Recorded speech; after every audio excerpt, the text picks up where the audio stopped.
Welcome to Business Amplified with host Kevin A. Dunlap.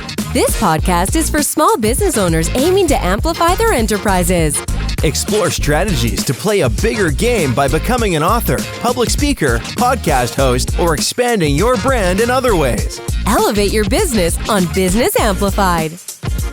Hello, everybody, and welcome back to Business Amplified. This is a show where we're interviewing all kinds of guests from all over the world who are small business owners, and they're wanting to share their message with you. And today I've got another business owner. Her name is Olivia. So, Olivia, welcome to the show. Thank you. My pleasure. And it's great to have this conversation with you, Kevin. I'm looking forward as well. So, for our listeners and our viewers, could you tell us a little bit about who you are? What is it that you do, and why is it that you do it? I am Olivia Gamber, CEO and founder of Career Evolved, and I help high achieving executives to really upgrade their career and sometimes reinvent themselves. It's all about that evolution and what that next chapter is for them, whether it be the next level in their career or if they want to transition into consulting or another path, we're able to help with that as well. And why I do it, honestly, is because it's really purpose driven. And beyond helping people achieve these outcomes, a lot of what we do is beyond the results. It's more about the transformation of their mindset and really raising the consciousness of corporate America leaders, because many people are not being intentional and conscious with the decisions they're making with their career. They're more reactive. And this is really when we help them get these results while also raising their consciousness. We raise the consciousness of the leadership within corporate America. And that has a ripple effect that really goes across beyond we can even imagine. What got you wanted to go down that path? You're probably doing something different, and you, like you just said, purposefully chosen this path, or you reacted, became this path, and then you became a passion about it. So, could you tell me a little bit about that process for you? Yeah, so I've been in this business about a decade, and prior to that, my background's in organizational psychology. So I went into the corporate world really looking to make an impact on people. And what I learned is when you're within those corporate walls, it's more difficult to have that level of impact, just simply because people don't let their guard down around HR and really let you get to the truth, right? To be able to drive transformation and change. So for me, it's always been about the impact and the significance of that work and being able to have a really, I think, more deep and profound impact on lives is why I chose to really take the talents and help the direct consumer on a one-to-one basis versus from within the company. Okay, so do you mainly work with people that already have their businesses and they're established, or do you also work with, like, say, startups or people that are on the fence from working in the corporate world and then transitioning over into the entrepreneurship world? We work with really the top 10% of executives in the country. So they're typically director, VP, C-level executives, and many of Okay. them are looking to find a better alignment and fulfillment from their work. They're already making a lot of money, but they're not satisfied, and they're not feeling like they're making a significant impact. So they're seeking something more. They want to evolve their career, and some of them even want to venture off into starting their own business, whether that leveraging those executive skills as a consultant. Okay. Oh, wow. Okay. So tell me a little about who is your typical client. What is the specific audience looks like? So in case somebody's listening to this show, they can say, "Hey, I think Bob needs to be listening to this show because this is something that would be for him." So, what are some of uh, the items that you look for as far as a business as a client?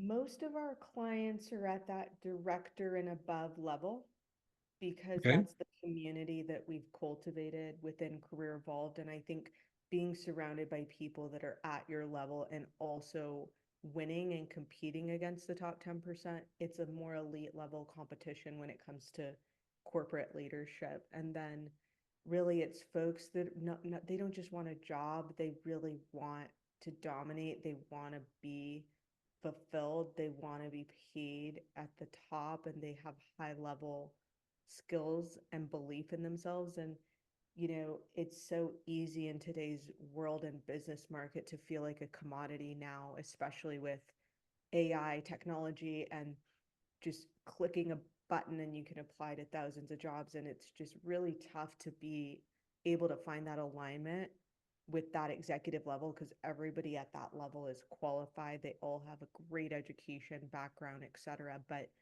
it's such a it's such a challenge for them to navigate it because they don't know how to really stand out when everybody's doing the exact same thing. And so it's been a journey to help these folks just get out of the hamster wheel to nowhere, because most of them are just feeling kind of trapped. Okay, so are they more like the type A personality types, or Oh, more on the dominant side of the behavioral spectrum? definitely. These are really type A perfectionists, usually very driven, very much wanting more for themselves. They're not really satisfied. They want to push themselves to their highest potential. So yeah, I would say definitely they're that more intense profile. Okay, so there's not really a lot of touchy-feely stuff that you work with them.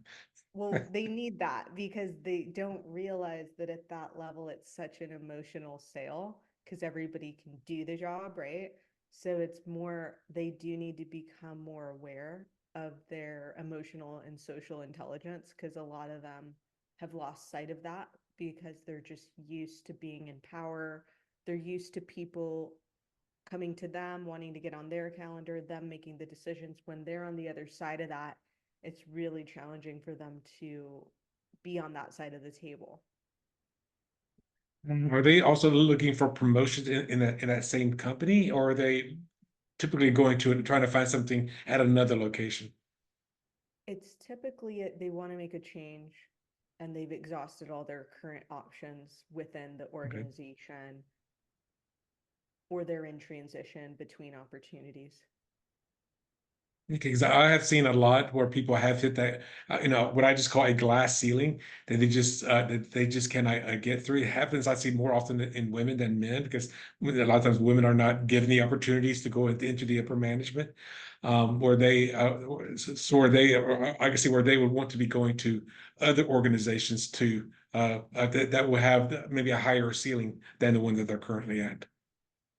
Yeah, we see a lot of people hit a ceiling because they've been with one organization for so long that everyone just already sees them a certain way. So it's tough to be seen as an executive if people are still seeing you as that individual contributor or whatever. So a lot of people just get stuck with put in a box and they can't seem to get out of that box because that's just how they're seen and that's their brand within that company. Just out of curiosity, because I don't know the types of people the typical types of people there. Do a lot of them have to relocate to other cities or even other states for these career advancements?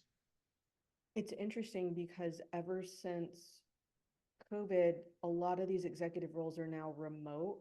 And so it's created a new type of challenge because now they can target the whole country for these VP level opportunities, but they're also competing against the whole country. So there's a flood of candidates within 24 hours. They get hundreds of applications. And so it's so tough to stand out with the conventional job search approach. And that's what's got a lot of people frustrated because they feel like they're playing like the career slot machine. They just don't have control over what's going to come out because everybody's got a great resume at that level. So that's been the biggest challenge, is the whole country's actually opened up, which means there's a lot of opportunity, but there's also a lot of competition at those higher levels. Oh, wow. Okay. That makes sense because I mean, if the company is open to remote work, I can definitely see that because yeah, now you've got the entire all 50 states and its territories could be applying for that job, not including potential people who would be independent contractors coming from other countries as well. Exactly. It's a big problem right now because a lot of executives are getting laid off and they're having to enter the job search, and the job search has completely changed in the last 5 years. So it's made people overwhelmed with what do I even do to win at this game right now? Yeah, right. And I mean, because I've seen, because I work with a lot of people making the transition from corporate America to the independent to that world, but I do see a lot of them. They're I don't know. You're saying the executive level, but at the lower levels, a lot of companies are now wanting people to come back at least as a hybrid or if not full time back in the office, or at least at the lower levels. At the upper levels, I can see where it could still be remote because as long as you can, as long as you can manage and do what your job is effectively, regardless of the time zone that you're in. I mean, you may have to adjust to your time zone if you're working remotely. Exactly.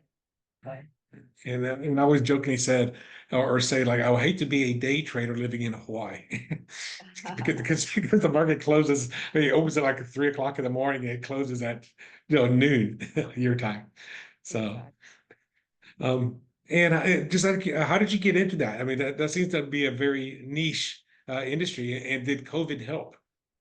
Yeah, it was a lot of disruption over COVID because so many people had to reevaluate their career at that time, and so Mhm. many markets got disrupted. So, how I got into this is really I was rapidly climbing my career in corporate, and naturally, as I was advancing my career, I got a lot of people coming to me asking, "How are you doing this so quickly?" And to me, it was common sense because at a certain level, the game isn't about qualifications, it's about strategic relationships and your ability to influence others, right? And gain advocates at those more executive top tier levels. And people just don't understand that game. It's very social, emotional, and it's less about tactics. It's more about how you're showing up, the energy you're putting out, your ability to, build those advocates that can actually influence big decisions. So we're seeing this all the time now because 80% of these executive jobs are just not posted. So in order to even know about the best opportunities, you have to know the people that have the business problem that's associated with the need for the executive role. So it's just really, I saw a huge gap in the market because most career consultants or coaches were really focused just on conventional tactics still, right? Job boards, resumes, cover letters, LinkedIn profile. Those are not going to be relevant in order to get attention and build a relationship. Those are just documents and things. They don't create opportunity. So I just saw a huge gap in the market with the way that folks were being served and their ability to get results at the higher levels. That just, those conventional job search tactics just do not work at the executive level. Okay, and I can definitely see that, and like you're, because I've always heard it's all about the relationships that you can build, and I have also heard that from other sources, just to corroborate what Olivia is saying, there is a lot of there's a lot of upper level type jobs that just are not advertised. Either they're going to, they're going to be they're going to be filled either from within by promoting people, or they're going to be filled by going outside resources where I don't have to say a headhunter, but they're using outside resources to bring in those people, or but they're not advertising. So they will go to somebody and say, "Hey, I know who Olivia is. She's an executive over at ABC company, but let's bring her over to DEF Institute or something like that." Exactly. It's just, they call this the hidden job market, but essentially it's been around forever. It's just become even more prevalent now because it's, you can really target the whole country because most people at in a very mission critical role, like an executive job that costs so much money for a business, you want to know that you're getting the best talent that you can afford, not just what's locally available. So I know when I'm hiring for my company at Career Evolved, I don't just open it up to locally because I want the best talent, because we're serving the top 10% of the country in terms of the corporate professionals. So they have very high level expectations. They're not easy to lead because they're very highly sophisticated communicators. They know everything they need to do. The challenge is they're not doing it because half the battle is it's their mindset, right? They're highly OCD type A, which leads to a lot of information consumption, but not a lot of decisive action. So, as an organizational psychologist, half the battle is getting them out of their head to actually be able to put themselves out there to be able to build these connections that are going to advance their career. What about somebody that's looking to become an executive? Do you work with them as well? Maybe they haven't been promoted to that position yet. Maybe they're feeling like they're being looked over, and but they're not quite an executive yet. Maybe they're one or two tiers below that, and that's their glass ceiling. What how do you work with them? And then what is like one of the first one or two things that they need to be doing outside of their mindset? That's a great question. And yes, those mid-level people that have kind of hit that ceiling and they want to break into the more strategic level, that executive level, we definitely help that group. And what their challenge is they're still thinking in a term that doesn't serve them to be seen as a higher level leader. So they're still communicating at a tactical, granular level, and they're not resonating with executives. They're also not focused on building strategic relationships. They're focused on qualifications, job boards, certifications. They're consuming education. They think that's going to be the magic bullet. A lot of them are just focused on the wrong things, and they're not even in the game. So with them, we got to get them in the game of building those strategic relationships and actually get them in game shape so they can communicate in a way at that more 30,000 foot level that's going to resonate with those executives who would hire them. Okay. We talked about this right before we're doing the recording. So one of the main questions I always like to ask my guests is now, so what are some of your biggest challenges, and then how do you get past those challenges? You know, the biggest challenge for me is when we want a goal for our client more than they want it for themselves. And this is just part of our business because sometimes people come to us and they're really talented. They've done phenomenal things. They've got an amazing track record, but they've maybe just taken the off ramp or they got laid off and they're just really in this hole. And they've maybe spent months of trying to do it on their own and they've just been rejected so much that they lose hope and they lose conviction in their value. And so they kind of lose that fire. And then we have to constantly be trying to reignite their fire and hope. And that's the hardest thing about what we do is we just want the result for our client more than they want it for themselves because they've lost hope. They've kind of given up on themselves. Okay. Well, I mean, I don't do what you do, so that I cannot relate to that too much. But I will say that in a previous life, before I moved to Las Vegas so many years ago, I used to be a math instructor, a college math instructor. And I remember my very first year was very, very difficult because I felt personally bad when my students didn't do well. And then it's like, I just feel like, oh, I'm not a good teacher. I'm just not a good whatever. And I was wanting them to do well, but they're getting an F or they're getting a D or, whatever it was.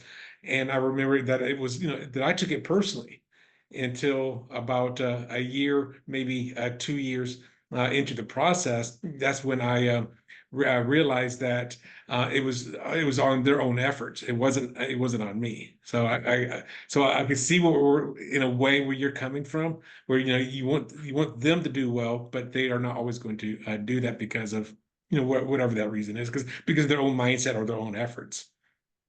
Exactly. And, of course, we've got the mindset transformation as part of the process, but some folks just don't commit to that part. And if you don't believe that you're worth a certain value, we've lost before we started because you're just not sold on yourself. So what are some of the initial actions that they need to be doing either when they first start working with you or before they actually or before they actually even come to you? Well, let's just say somebody's trying to break through this ceiling. They want to make 150,000 a year and they're stuck maybe below six figures and they feel like they should be at that director level making 150. Well, the first step before you're ready to really own that value, you have to really be ready to command that. And so being able to know why is it a bargain to hire you at 150 and truly understand the business value of the outcomes that you can deliver. A lot of folks don't think about themselves like a premium product. They're still thinking in that old way of resume, bullet points, and qualifications. And therefore, they aren't able to really own their value and truly demonstrate it and command that when they're engaging with these executives. So the first step is really getting them really to connect with that value and 50 reasons why is it a bargain to hire me at 150. And if you can't come up with those reasons, you're not really ready to go out there and command that type of value. Okay. And so if somebody did want to start wanting to work with you, what is the best way for them to contact you? Or do you have a calendar scheduling program? Do you have a landing page, a website, email that they can contact you? Yes, the best way is our website. It's www.careerevolved. That's evolved past tense.com. So you'll see all kinds of free resources and case studies as well as an opportunity to book a call if it's aligned and resonates. Now, would your services be like only for Americans, people that are living in the United States, or the same tactics could be used in, say, Great Britain or Canada or Sweden or something like that? Or is it that you are needing to be able to contact these corporate organizations, or does it matter what country that they're in? We focus on the United States. We do have had clients in, all the major countries around the world, but we are predominantly focused on building because a big part of working with us is getting access to our network and our community. And so we're really focused on cultivating that in the United States so it has the most value for those who are deciding to work with us. Okay. And again, what was your website? I want to make sure that everybody got it. It's www.careerevolved.com. Okay, so that's career evolved with it that we, as you said before, is past tense .com. And Olivia, is there anything else that you want to share with the audience, the listeners and the viewers of this show before we go? No, thank you so much for the opportunity. And I would just say if anybody is really like feeling like they have to start over or reinvent themselves, that's becoming the new norm now is you're constantly evolving. And so you're not starting over, you're starting with experience. You just need sometimes an outside perspective to be able to see where that value can be applied in a new way so you can get back on that same trajectory that you were on. Yeah, and Olivia is perfectly right. It doesn't matter if you're starting a business, trying to evolve in your business. It doesn't really matter. By having an outside source of eyes looking at it, that's the only way that you, in my opinion, that you're going to be able to grow. Because there's that old saying that you can't see the forest because of all the trees. But the thing is, if Olivia is flying over you in a helicopter, she has a much greater view, and this is her area of expertise. So the thing is, I don't try to do this kind of stuff all on your own because I've not had a corporate job in over 20 years. I actually since 1999, 25 years. Um, And the thing is, if I was going to go out and get a job, my whole thing would be, okay, I gotta work on my resume, my cover letter, bullet points. Probably use AI to create the best bullet points, and going that route, which is I guess is perfectly fine for low level management and entry level positions. That's going to be fine. But if you are looking to be not the manager, but maybe like she said, the director or the vice president or something like that, that's a different ball game that you're playing. If you have no experience in that wheelhouse, then you should get a coach or get somebody to help you to evolve there. I'm assuming Olivia's shaking her head yes, but for our listeners, I want to make sure that everybody is that you're in agreement. Is that correct? Yes, absolutely. It is not easy to do this alone. So there you go, right there. So hire an expert instead of instead of fumbling and tumbling and stumbling. Hire the expert that this is what they've been doing. And she says she's been doing this for more than 10 years. So let a decade of experience help you out there. And I will say this on a personal note: my undergraduate degree is in psychology, and I did take a class in organizational psychology. And I must admit, I did that was probably the most dry class I've ever had in the psychology arena. That's funny. But anyway, well, Olivia, thank you for being on the show today. And Thank you for and having I me. will say, oh, it's been my pleasure. And I look forward to talking to you again in the future. And guys, for those of you that are out there listening, if you are an expert in your field or you know somebody who's an expert, go ahead and also have somebody schedule a 15-minute pre-interview so we can talk to see if you might be a perfect fit for the show or not. And then for that, just go to businessamplified.net/pre-interview. And also don't forget to check out Olivia's website as well. Everything's going to be in the show notes below this show. And again, Olivia, thank you for being on our show. Thank you so much. And until next time, guys, be amazing. Thanks for tuning in to another empowering episode of Business Amplified with Kevin A. Dunlap. If you found value in today's insights, don't forget to subscribe, rate, and share the podcast. Keep amplifying your business. And remember, your success journey is our inspiration. Until next time on Business Amplified, go out there and make your business thrive.